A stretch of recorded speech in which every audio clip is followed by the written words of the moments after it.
brief introduction about cable and cable trees.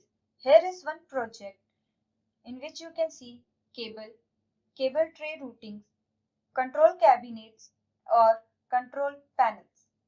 And in the tree structure, after going to the cable tray system, you will be able to see multiple cable tray systems that are part of this project. And when you expand those, the bends or the various segments related to that particular tray system will be the child object, and this is done automatically. So there will be one parent system and all the bends or the segments will be the child objects of that respected tray system.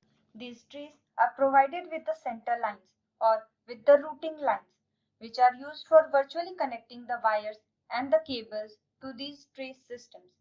Now we have come to one of the important functionalities of the cables, that is cable scheduler. This cable scheduler dialog box helps you to add new cables into the tray system. This also helps you to get information regarding from and to, that is source and destination information.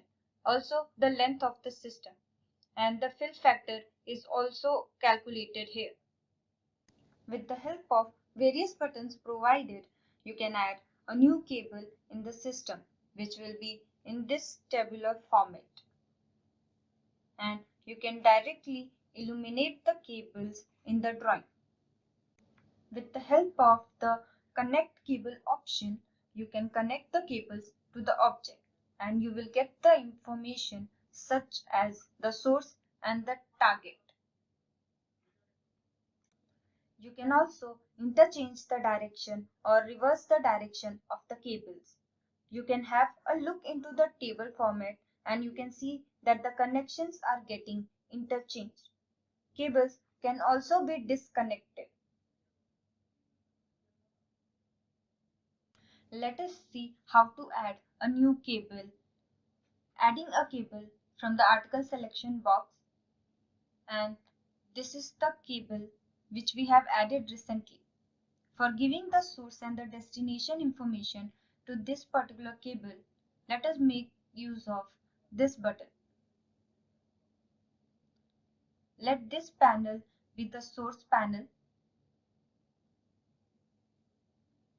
and this will be our destination panel. You can now see that it has been updated in your scheduler. Now I haven't added this cable in the drawing anywhere, but it is still somehow connecting these two control panels and that information is saved in the database. For obtaining the length of the cable, we will be selecting the route, and here, as I have already mentioned, you can take the help of center lines provided to the cables. Selecting the last segment here, you can see the length is now obtained for the wire number 9.